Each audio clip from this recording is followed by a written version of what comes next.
lungdam na lai siang tho John alian som lenga aneu khat pan ge chang Yesuin keima in lenga gui tak tak ka hi a kapa in lenga gui lo nei pa a hi keitunga aga lo hiang peuma asat tan ding hi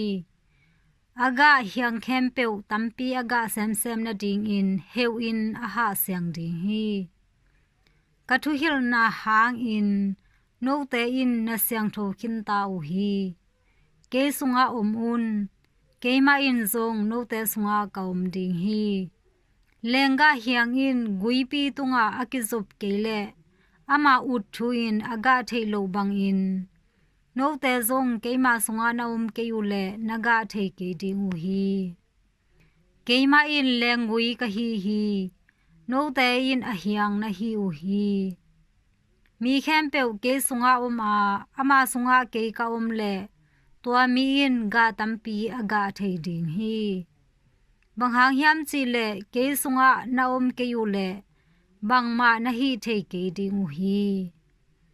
mi khat peu ke sunga aom ke le ama akipai mang a hiang to akibang ding hi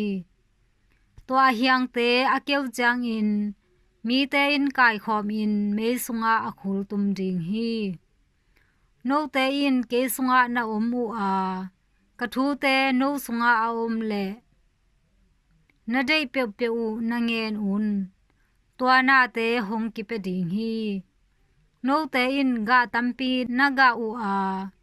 kanung zui te na hi na u hang in kapa min than na akilang ding hi